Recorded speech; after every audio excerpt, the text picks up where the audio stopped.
그 비닐하우스 치워보고 여름에 그랬던 기억이 있습니다. 그리고 그때 그 농민운동 활동가 분들과도 굉장히 좋은 만남을 가졌던 기억이 있는데 그 이후에 한 번도 안 와봤다가 지금 30년 좀 넘어서 왔는데 전혀 기억이 안 나가지고 저도 좀 당황했어요 아까.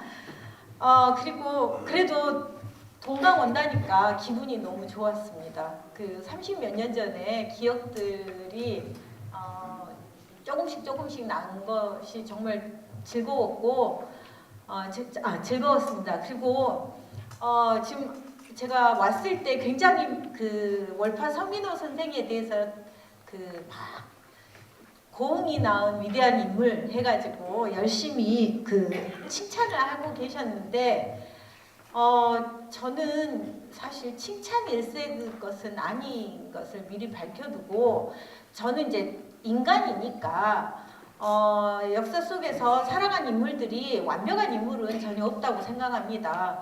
그래서 언젠가는 실수도 하고 그런 실수들이 뭐 단편적인 실수일 수도 있고 좀 그게 이제 시간이 가는 실수일 수도 있지 않나 그런 생각과 더불어서 또 하나 제가 강의를 하다 보면 학생들이 이 해방 공간에 대해서 강의를 하다 보면 우리 학생들은 좌익이든 우익이든 한계를 선택해야 한다고 생각합니다. 그건 우리들도 마찬가지인 것 같았어요. 지금까지.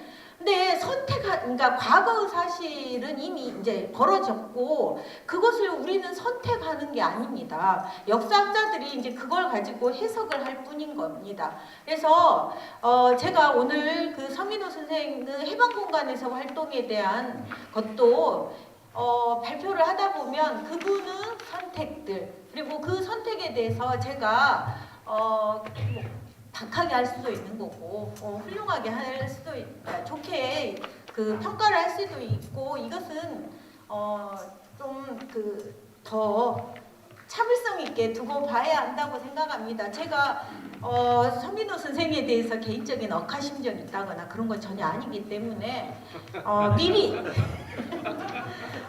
그렇게 말씀을 드리겠습니다. 저는 그 일반적인 한국 현대사 연구자로서 항상 그 한국 현대사 연구자들이 지향하는 것은 좌와 우가 통합하는 것.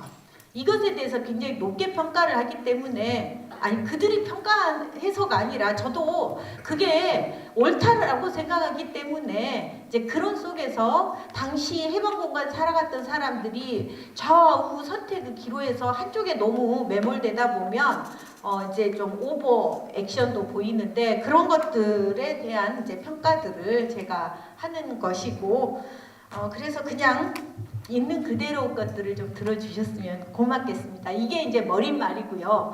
두 번째 이제 해방 전후 행적은 아까 박용주 쌤께서 말씀하셨듯이 조선어학회 사건 이후에 이제 그 감옥에서 고생하셨으니까 내려오셨죠 고향으로. 그래서 이제 내려오셔서 지하실에다가 고성능 라디오를 두고 그 해외 뉴스를 들었다고 합니다. 보이스 오브 아메리카라는 그 방송인데 거기 이제 보면 미국이 그러니까 연합국이 이기고 있기 때문에 우리도 곧 해방이 되겠구나. 이제 이런 것들은 또 혼자 이렇게 마음에 두면 안 되죠. 그래서 가까운 김양수와 함께 곧 해방이 될 것 같아요 하면서 우리가 준비를 해야 하지 않겠습니까? 이렇게 했다고 합니다. 그리고 나서 이제 해방이 여러분들도 아다시피 1945년 8월 15일 날 됐는데 당시 이제 그 중앙방송에서 경성방송국에서 여운형이 전국에 이제 건국준비위원회를 만들어야 한다. 지방에서도 만들어라라고 이야기를 했고 거기에 맞춰서 뭐 전남 도건준, 그 다음에 부건준. 그때는 시라고 하지 않고 부라고 했습니다. 그리고 군 건준이 만들어졌는데 서민호는 이 벌교에서 그때가 읍이었던 걸로 기억을 하거든요. 읍건준을 만들었어요. 읍건준은 굉장히 좀 그 사례가 드문데 읍건준을 만들었는데 이유는 이제 뭐였냐면 바로 그 일본 사람들이 이제 자기 고향으로 돌아가야 하잖아요. 근데 이제 돌아갈 때 바리바리 다 싸들고 가는데 이게 안 돼요.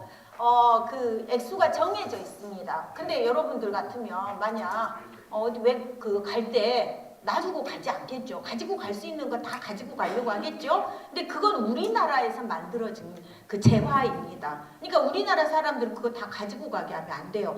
역으로 일본에 살고 있었던 제일교포들도 올 때 이거 다 소지품 검사 다 했어요. 그래서 한도 액수를 넘으면 다 빼앗겼습니다. 근데 서민호가 이제 그 건준 만들고 또 이제 치안대를 만들어서 치안대가 한 일이 주로 그런 일이었습니다. 여기는 이제 해안을 끼고 있었기 때문에 그걸 통해서 일본에 이제 그 재화 반출이 안 되게 막았던 거죠.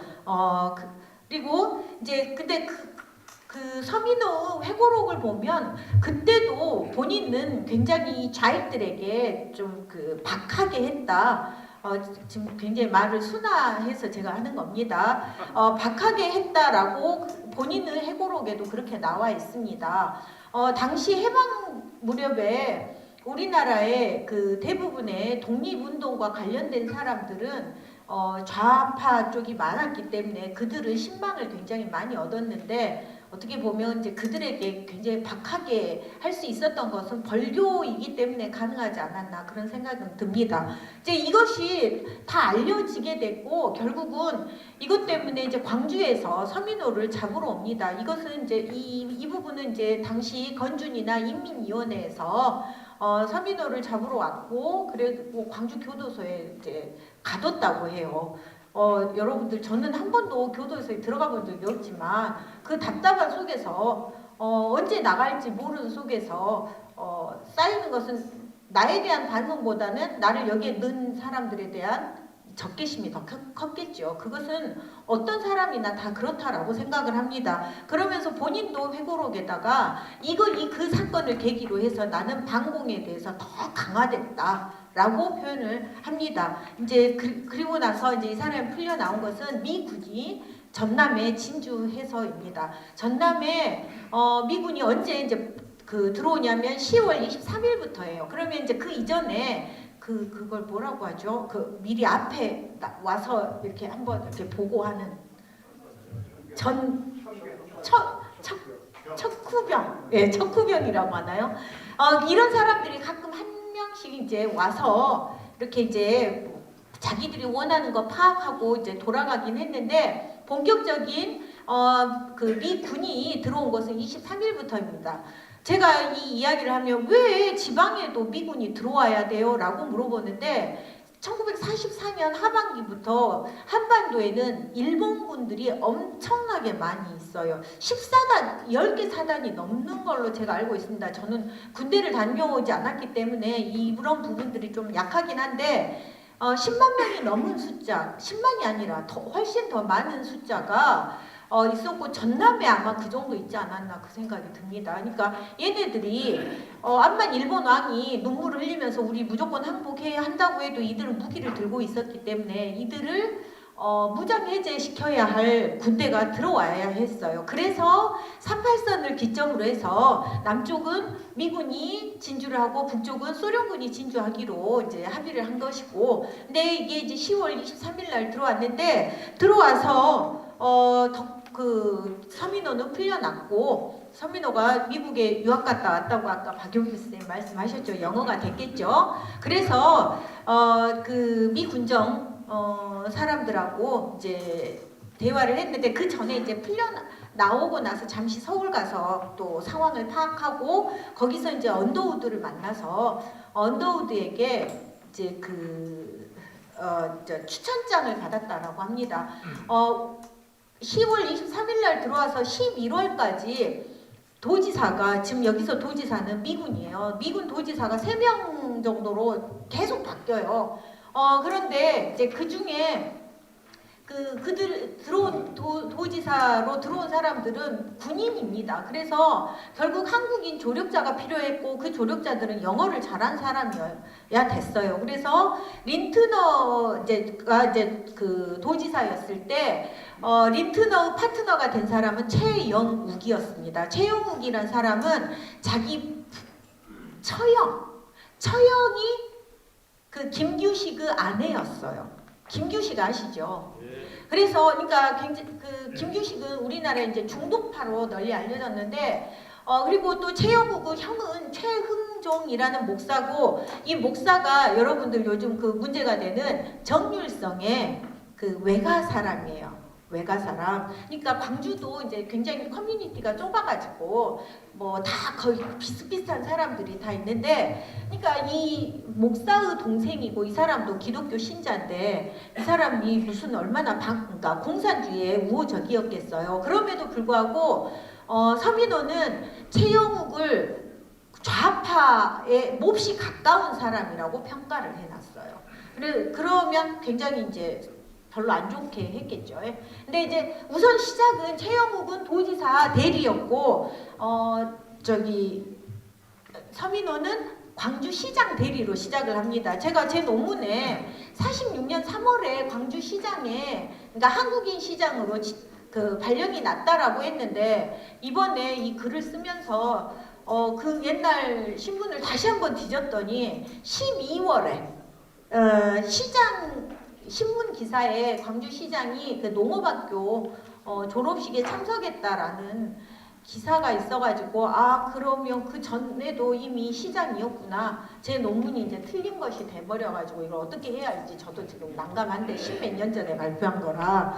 그러긴 하지만 자고한 45년 11월 말 12월부터는 광주시장을 했던 것 같습니다. 그리고 당시에 지금 일본인 관리들 8월 15일 현재 일본인 관리들을 다 이제 내쫓게 된 것은 9월 달인데 그 자리를 메워야 하는데 미 군정이 자기의 그 구미에 맞는 사람을 뽑아야 하는데 잘 모르잖아요. 그래서 만든 게 도지사 고문회라는 게 있었습니다. 근데 이게 도지사 고문회에 바로 아까 말한 최흥종도 들어있고 여러 사람들이 들어있었는데 그들이 그 서민호 광주시장 임명에는 격렬하게 반대를 합니다.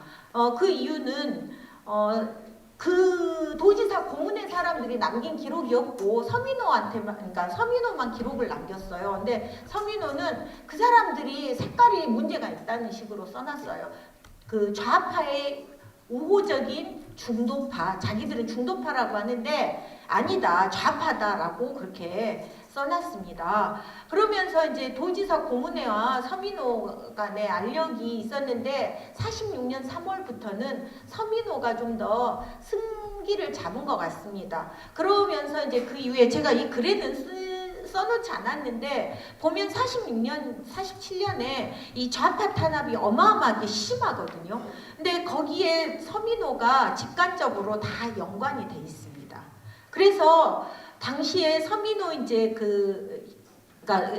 그리고 또 하나 서민호 회고록에는 자기가 46년 10월에 광주시장이 됐다라고 하는데 46년 10월에는 전남도지사가 됐습니다. 그리고 그 이전에 광주시장을 했었는데 본인도 좀 헷갈린 것 같습니다. 그래서 46년 10월부터 이제 전남도지사 하면서 더욱더 그때는 그 경찰서장 그 임명권이 그 도지사한테 있었거든요. 그러면서 더 이제 그 우파의 색채를 띤 그런 이제 그 경찰서장을 임명을 했고, 그러면서 이 너무나 좀 강하게 본인 스스로가 강력하게 좌파를 탄압했다. 그러다 보니까 도지사 뭐 암살 미수 사건 같은 것도 벌어지고, 근데 솔직히 저는 그것은 좀 거짓말 같아요.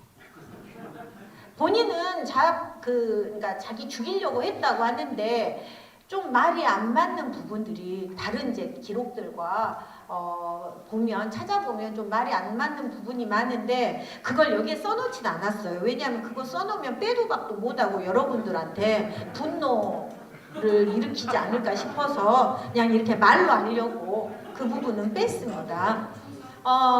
그렇게 해서 46년 이제 지나고 47년에 이 사람 이제 전남도지사에서 그만두거든요. 이제 그만둔 이유가 안재홍이 민정장관이 되면서 안재홍은 중도파잖아요. 뭐 김규식과 더불어서 그러면서 좀 이런 반공적인 색채가 좀 심한 사람들을 좀 이렇게 빼려고 하는데 그냥 뺄 수는 없으니까 강원도지사로 발령을 내거든요. 그랬더니 내가 거기 가느니 안 간다 하고 그만둡니다. 그리고 나서 이제 그 47년부터 했던 게 대동청년단 전남도단 장을 합니다. 대동청년단은요, 이청천, 지청천 여러분들이 들어보셨을 겁니다. 광복군 총사령관이라고 해야 하나요? 근데 이분이 이제 들어와서 한 게 뭐였냐면 기존의 우파 청년단을 다 통합하는 일을 했어요. 그러면서 이제 거기에 그 서민호는 전남도단부 단장을 이제 맡았는데 사실 이 중앙에서 지방에 이 도단부가 만들어질 때 굉장히 간섭을 많이 하거든요. 간섭을 많이 하는데 서민호 성격상 제가 볼 때도 이게 안 맞는 것 같아요. 본인은 자기 마음대로 해야 하는 그게 있는데, 그러니까 그걸 못하게 합니다. 그래서 중앙과 갈등도 있어요.